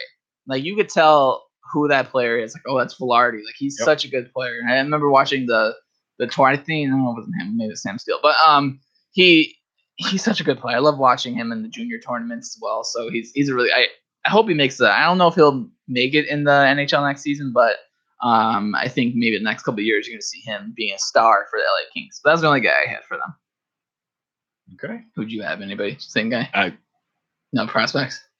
I don't know that much about Kings prospects, to be honest. Oh, boy. All right, we're going to take a 3-minute break. When we come back, we're going to be talking what team do you want to do next? Let's do their crosstown rival, the Ducks. Crosstown. Oh, I'm going to have a song. Oh, it's not going to work. Oh, man, we could sing it. No. Okay, well, we'll be back. We'll be back in a second. We're just putting on commercials here because that's what we do here. All right. We're coming right now. Bye. Is on the beach. Listen to the newest hockey radio show, The Backstage, featuring Matt, Big Blonde Bear Meliska, and Nico from the TO every Thursday, 2 to 4 p.m. on ChicagolandSportsRadio.com. I got started at IMS here as an instructor a couple years back after I heard a couple of people I worked with were also instructors here. I'm always here if you need help with developing what you're passionate about. And that's what most people come here for. They have a passion. They want to do something. They want to do radio play-by-play. They want to do sports talk. They want to do updates, whatever it may be. My name is Freddie Huebner. I work at ESPN 1000 as a host and sports anchor, and I am IMS. Wait, hold up. That's not right. The Rising Feminist Wrestling Show is here covering WWE, Impact Wrestling, Ring of Honor, New Japan Pro Wrestling, Money in the Bank, and NXT TakeOver. It is all about the honesty when it comes to promos, wrestling, and of course, Brock Lesnar. The wrestlers. The Rising Feminist Wrestling Show is more than just highlights. It is all about the fresh opinions when it comes to everything in wrestling. So come join me, Stephanie, aka the Feminist Voice of Wrestling, every Thursday from 2 to 4 on Chicagoland Sports Radio. It is not just sports, it's a way of life. Next time on the Warning Track, the All-Star Game is right around the corner. The Cubs are also hanging in there when it comes to the NL Central race. Baez in the air, deep left center. Join us as we go into the mind of the pros, and as we debut a new segment called Unlikely Stories You'll Hear at Work. It's all happening on the Warning Track with James Hicks III, Tuesdays from 10 to noon on ChicagolandSportsRadio.com. Last time on the K-Trade Show. What do you think was on JR's mind? And he knew what the question meant. Oh, yeah. He knew what the question meant. I can read his mind. You sitting up there with Charlie Brown's shorts on and a suit. Listen to Kevin Tregoning and my new partner. His heavyweight week. And on deck. Find out if the Caps will finish the Stanley Cup. It's Ovechkin with the first goal of the game. Or will the Vegas Golden Knights extend the series? Welcome to the main event of the evening. Plus, we get into the NBA Finals. Will the Warriors be back-to-back champs? I'm making people happy. Also, we get into Cubs and Sox baseball. Make sure to tune in On Deck with me, Charles Ritchie, Sid the Kid, and Corey Barber every Saturday from 2 to 4 p.m. on ChicagolandSportsRadio.com. Y'all know with the fight report. Rick, Amanda Nunes is the most dominant women's fighter today. Her heart is unmatched. Skills in striking are unparalleled. Came this close to breaking Raquel Pennington. The Lioness is hungry. She's going to fight Cyborg. I've got Amanda Nunes. I'm going with Chris Cyborg on this. I give credit to Amanda Nunes with her courage because this fight is going to be bloody. Listen live Tuesday at 12 p.m. only on ChicagolandSportsRadio.com. Tune into Students of the Game. where Dr. Joseph Gregory and Dr. Christopher Rouse have the obvious answers. Why were they dominated like that? Why were they dominated like that? Because the Warriors were the better team. The Warriors scored more points. All right, Captain Obvious. Can you guess some specific reasons why this happened? Specific performing pieces, coaching strategies or something. Because the Warriors shots went to the bathroom when the Cavs did. Students of the Game, Tuesdays, 7 to 9 p.m. on ChicagolandSportsRadio.com. Time to kick off your career in radio or TV broadcasting at the Illinois Media School's downtown Chicago campus. Call us at 312-884-8000 or visit 530 South State Street to learn how you can make your dreams of being on television and radio a reality. Don't take my word for it. Check out what some industry professionals said about the Illinois Media School. Tom Waddle, ESPN 1000. Sports. I got started at IMS here as an instructor a couple years back after I had heard a couple of people I worked with were also instructors here. I'm always here if you need help with developing your...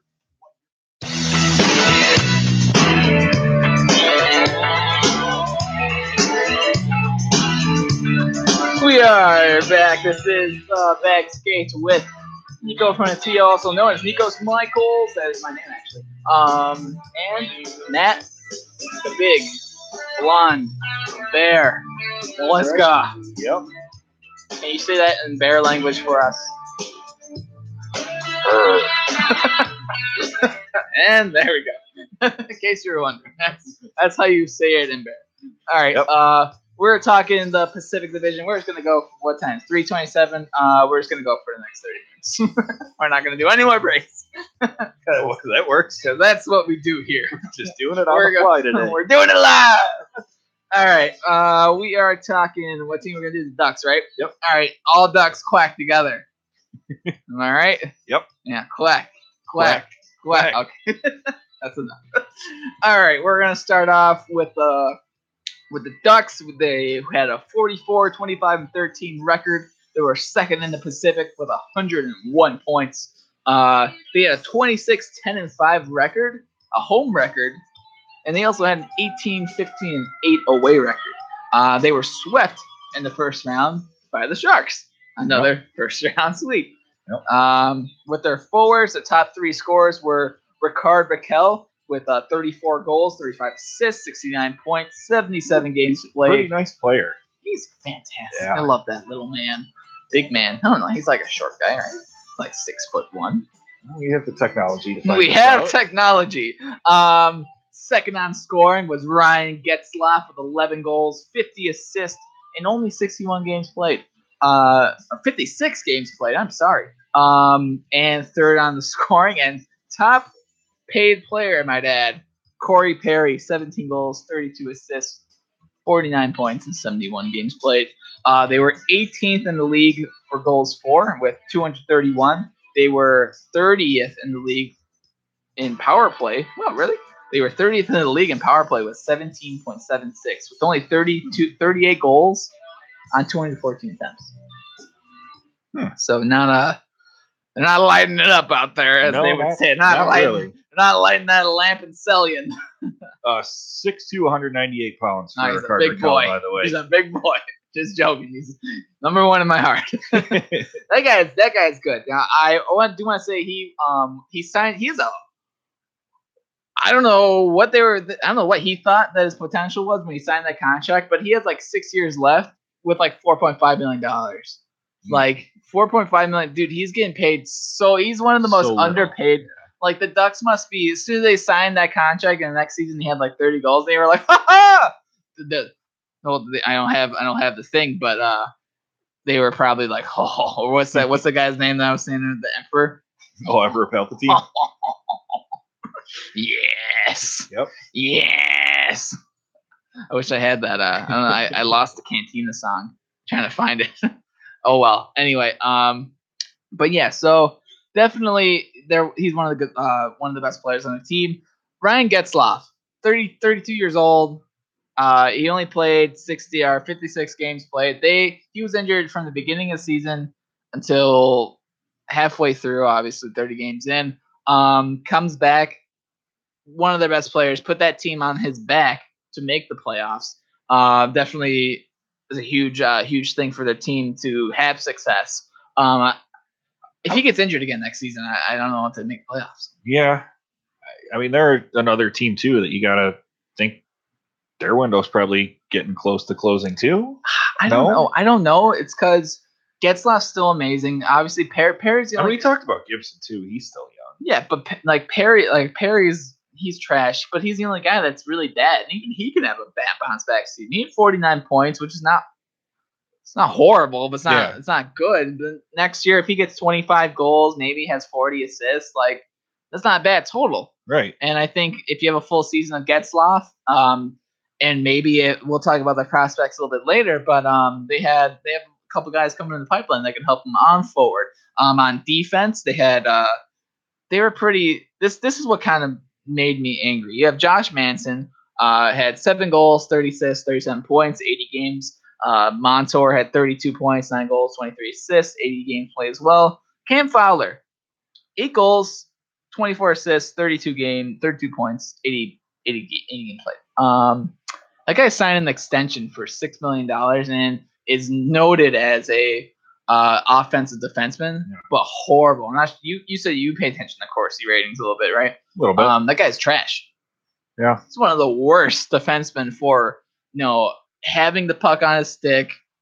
At least last season, he was one of the better ones. Having the puck on his stick, plus even his zone entries versus zone defense, horrible. I wonder what his zone starts were though, because he's got 25 minutes time on ice. At least that's what it says for last season. Maybe he was just defending a lot. I don't know. You know what? He was good defensively, but offensively he took a really big step back, and that's just what I think. A lot of that is Lindholm. Hampus Lindholm, one of the best young defensemen. I think he's a very underrated defenseman.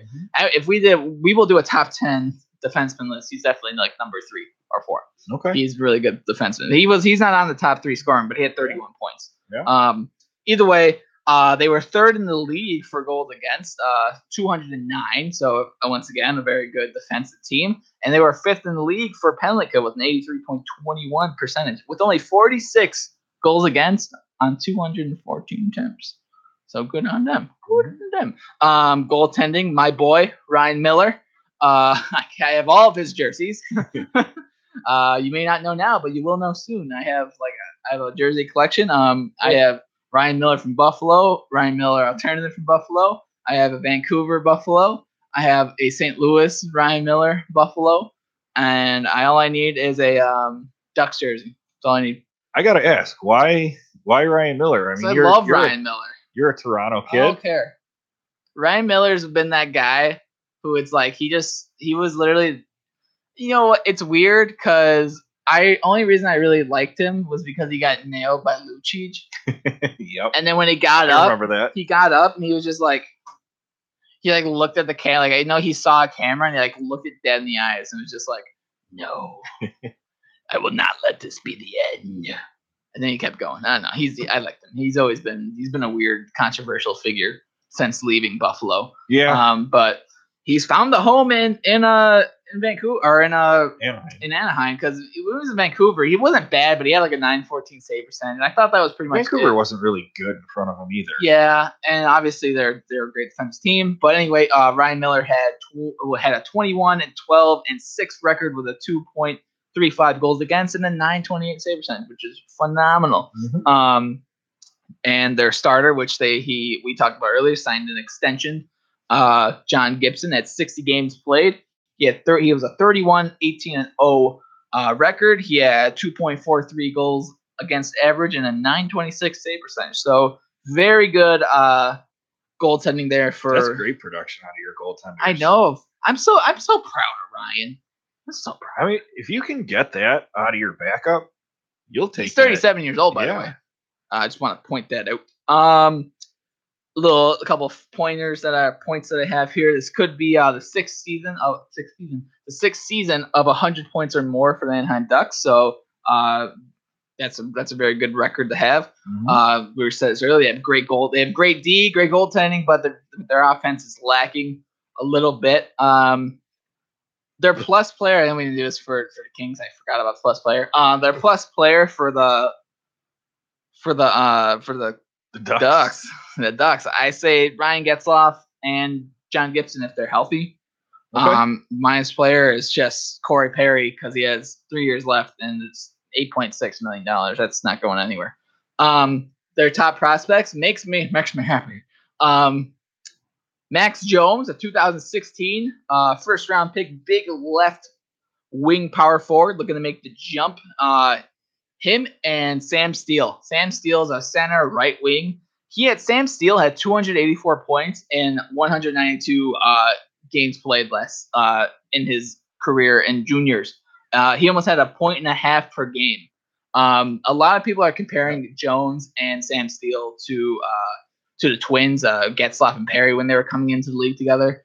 And obviously the comparisons are really there because Sam Steele just has a cool name, man. Yeah. Like Sam Steele. Yep. Double agent. Ready. I don't know. He sounds cool. Agent Sam Steele. Agent Sam Steele reporting for duty. Ready to score goals and silly.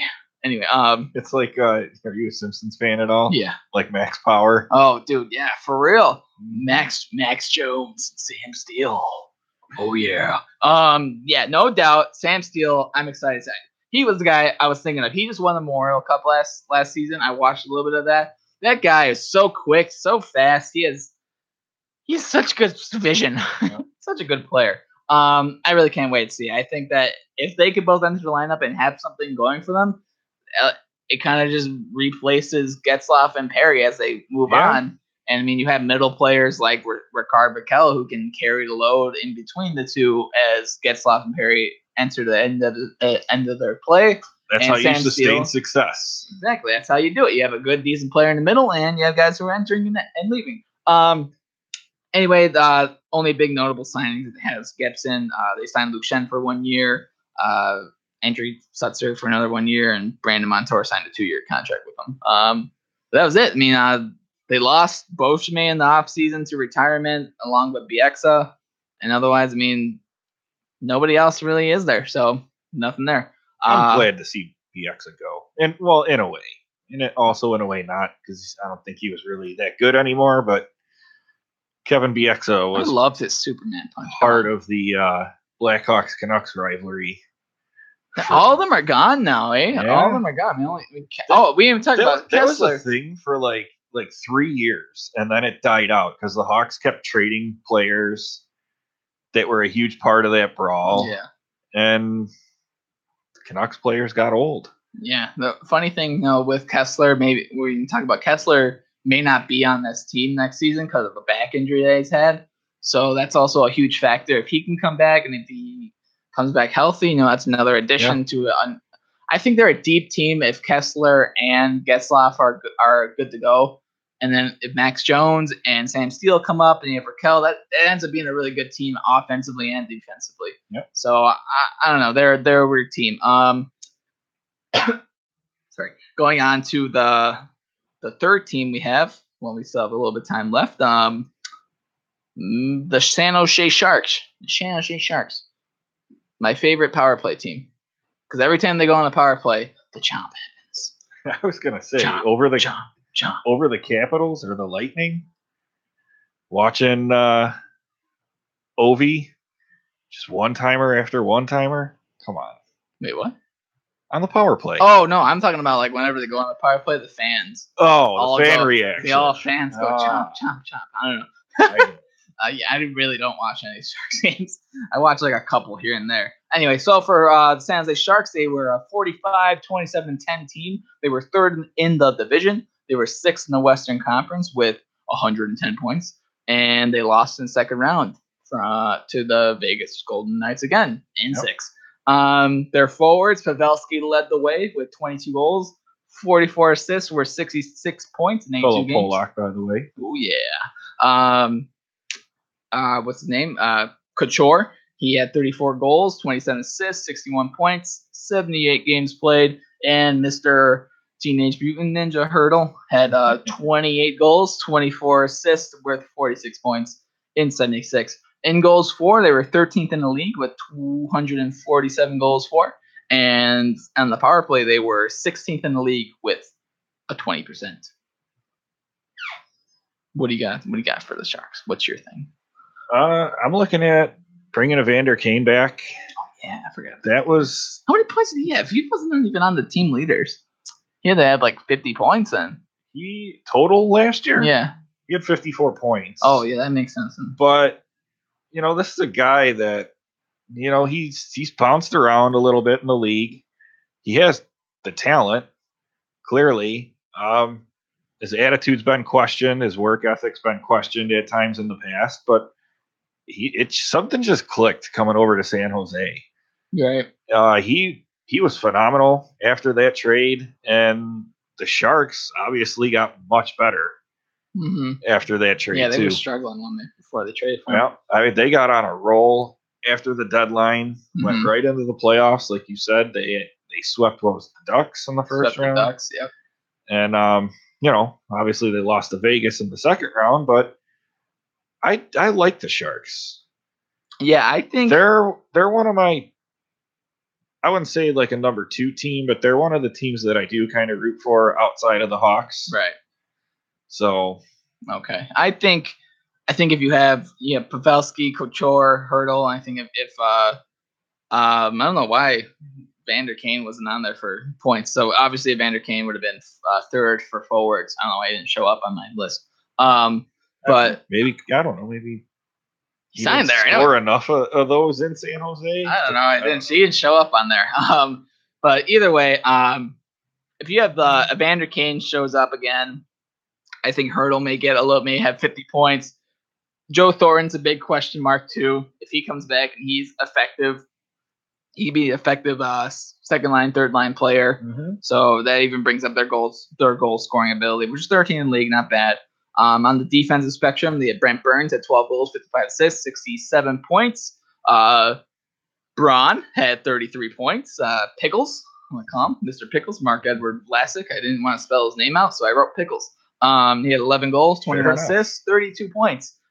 Goals against, they were 23rd in the league with 223 goals against, and they were second in the league with a penalty kill of 84.8%. So it looks like all these California teams pretty much led the league in defense. Yeah. They're all very good defensively, besides Brent Burns. That's like you said earlier, though. That's the Western Conference. It's a heavier conference.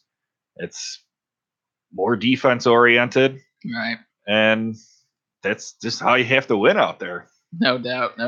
All right, so for goaltending, you had Martin Jones, had a 30, 22, and 6 record with a 2.55 goals against and a 9.15 save percentage. Aaron Dell, the backup, had a 22, 15, and 5 record there, and it was a 2.64 goals against with a 9.14 save percentage. So decent goaltending. Nothing crazy there. Martin Jones has always been a 9.15 and above kind of goaltender, so nothing spectacular. Yeah. For prospect, well, a couple pointers I had there was just what will Joe Thornton do at this age? We kind of discussed it a little bit. I don't know if he's going to be a point per game player like he was. Maybe he'll get 50 points. I think he'll get 50. You think so? I think 50 points. Yeah. If he's healthy, if he says he's good to go, I think 50 points is doable because last year he did have 36 points in 47 games last year. Yeah, I was gonna say he wasn't a bum last year, so I mean he wasn't ready to go for the playoffs, but he skated for it, so he's been ready for a couple months. I think he's good to go. I said Sharks still contenders. I think we both think so. Yeah, absolutely. For prospects, only top guy I can think of is Ryan Merkley. He's a weird guy who had top 10 draft potential, but he was dropped really hard due to the problems off the ice with attitude. And he fought one of his teammates, he talked back to one of his coaches. He was sent home for a weekend, from his junior team. Couple bad things coming out of him, but I mean, the Sharks were able to ring in players before, like Evander Kane, and even Joe Thornton when he was traded from Boston. Joe Thornton was said to have attitude problems when he was with Boston, so they didn't really sign anybody. They were supposed to sign John Forrest, but they didn't. Lucky you. I'm wearing a Tavares shirt, by the way. And yeah, that's all they did. So pretty decent team there. But we get to the best team in the Pacific, the Vegas Golden Knights. I have some thoughts on Vegas. Okay, we'll get to that in a second. Let's just run through this real quick. The Vegas Golden Knights were 51, 24, and 7. They're first in the Pacific, fifth in the league overall with 109 points, and he lost in the Cup final, unfortunately. For forwards, you got your boy William Karlsson, who's dumb, who had Wild Bill. He had 43 goals, 35 assists, 78 points. I think this is the largest point amount on this list that we've had so far. He was a plus 49. Wow. Second on scoring was Jonathan Marchessault with 27 goals, 48 assists, 75 points, and was a plus 36. Now, the weirdest thing, they lost David Perron to who was actually third in scoring, which I thought it was Riley Smith. Perron had 16 goals, 50 assists, 66 points, was a plus 1. Weird. But they also lost the real deal James Neal. Yeah, but that guy's garbage. Well, technically, third, who's on the team right now, third in points was Riley Smith with 22 goals, 38 assists, 60 points. Was a plus 31. This team is weird. Yeah, plus 31, plus 36, plus 49, which is crazy. And then you have Eric Holla, who's negative 16, and then James Neal negative 14. There were just so many weird things about Vegas last year. Nate Schmidt's plus 19 was the only other plus player. Yeah, weird team. On defense, we'll get to that really quick. On defense, you had Colin Miller leading the way with 41 points, 10 goals, 31 assists. Nate Schmidt had 36 points, 5 goals, 31 assists. And you have Shea Theodore, who had 29 points, but only in 61 games played. So half the points that he had in the game. I think if he plays more, he's definitely going to be one of their top defensemen. For goaltending, you got... Let me scroll down here for goaltending. The Flower. All 5 goaltenders. You have Oscar Dance, MAF, Malkin Subban, Maxim Legacy, and Dylan Ferguson, who was just drafted in the year before. He played 1 game. Had 2 shots against and 1 goal. Anyway, the real players who played, Malcolm Subban had 22 games played with a 13-4 record. 2.68 goals against and a 910 save percentage. Maxime Legacy, who held the fort while both goaltenders were injured, he went 6 and 7 with a 3.91 goals against average and an 867 save percentage. Not good. Marc-Andre Fleury, the Flower Power, he went 29, 13, and 4 with a 2.2 goals against and a 927 save percentage. Very good goaltending out of the Vegas Golden Knights. I do want to say that they have very good prospects. Like their prospects, top notch prospects. Eric Brandstrom, member of the HV71, which sounds like a virus, of the Swedish Hockey League. He posted 2 goals, 13 assists for 15 points in 44 games, which is an all men's league, by the way. So he's playing against men and he's only 18 years old. And he was second in scoring to the one and only Rasmus Dahlin. So good production out of a defenseman prospect for them. Nick Suzuki and Cody Glass. I kind of just put them together because they are both phenomenal players. Cody Glass is more of the better two-way player versus Nick Suzuki, who's a better offensive guy. But pretty much, if you're talking both those guys, they're pretty much the same kind of player. Except one's a little bit better in offensive, and one's better defensively. Both are centers, both can play right wing and left wing. So a very good kind of guy. In the off season, they signed Paul Stastny to a 5-year deal, I believe, which is huge. That's a big second line center. If you can't beat him, join him. Yeah. So he decided to jump ship off of Winnipeg and go right to a Vegas Golden Knights jersey. What do you think about them for next season? See, that to me is going to be one of, if not the top storyline coming into the season. Because you look at this team, I look at this roster, and I don't know. A lot of guys I think had career years last year. Right. I thought there was no way they were going to be even close to 500 going into the season. And here they are setting all these records for an expansion franchise, getting to the Cup final. I don't think they're going to come close to that again. Yeah. I don't think there's a chance. I don't want to say no because they don't have that bad of a team. Like Fleury's a very Yeah. good goaltender. I mean, they have guys. Well, this is what I think. So you add Stastny, who's a very good second line, can be a first line center. Yeah. Even if William Karlsson drops down to maybe 60 points, Yeah. like that's still a good offensive output. You still have two solid centers. Marchessault is a fantastic winger. Riley Smith is really good. I mean, Eric Hall is making the step up. I think Tuck's one of the players that's gonna get 60 points this season. He's so good. I love watching him in these playoffs. Theodore, when he signs a contract, he's a phenomenal player as well. Mm-hmm. I don't know. I don't think his team's not good. I don't think it's gonna be I don't think it's gonna be 109 points. Maybe 100 points. Are they a playoff team? I think so. I don't know. I think they're better than Anaheim. I think they're better than LA. Like comparatively speaking, I think they can score a lot more goals than those guys. Yeah. I mean, and like I said, you add Paul Stastny. Yep. It's not a bad thing. Yep. I just want to say that was great for the league last year, having Vegas be that successful. They needed that to happen. Great song. Welcome to Hotel Vegas. All right. Well, for the last 5 minutes, we're gonna attack each other about our top 20. Okay. Centers list. You have yours. Yeah. All right. Go. Tell me. Well, yeah. Tell me your top 20. Well, I mean, this is pretty much just critiquing the NHL.com top 20 centers. But Connor McDavid. Go from 20th to first. Well, I got 10. Right, 10. Okay, gotcha. So they had John Tavares at 10. All right. I don't know. I think he should be a little bit higher. All right, hold on. Before you say, let me say mine. So that sounds like yours critique. Let me tell you mine, but so you can critique. All right. So I have a couple honorable mentions. I have 3. So at 23rd, I have Kadri. At 22nd, I have Matthew Barzal.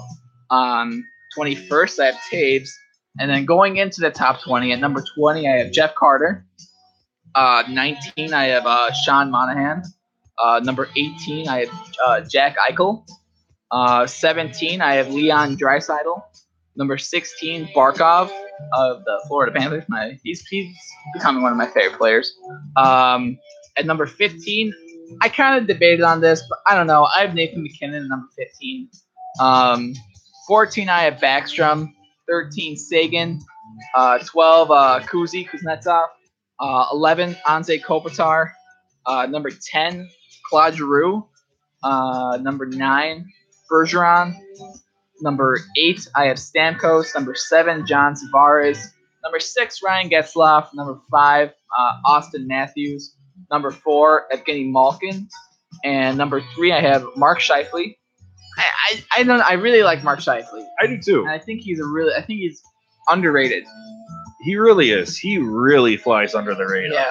Yeah. Number 2, Crosby, and obviously number 1, Connor McDavid. Jay Beagle. Of course, number 1, Jay Beagle. First line center, Jay Beagle. No, Connor McDavid, obviously. So that's my top 20. That's what I got. That's a solid list. Where did you have Tavares in there? I had Tavares at 7. Yeah. Yeah, I think Tavares. I think he's better than Stamkos. It's talking about top 10. I think he's better than Stamkos. I think he's better than Bergeron. I think he's better than Giroux in different aspects. Obviously, all these players are different players involved in things differently. Yeah. But I think overall, what they provide on the ice, I think offensively, John Tavares is a lot better player, and I think that I think he's a better offensive player, and he can do defense. So I mean that makes a better player for 7. I think Getzlaf, when he's on, I think if he played a full season last year, he would have had easy 90 points. I think he would have been at least number 1. Where'd you have Austin Matthews? 4, 5. 5. Okay. So yeah, fair enough.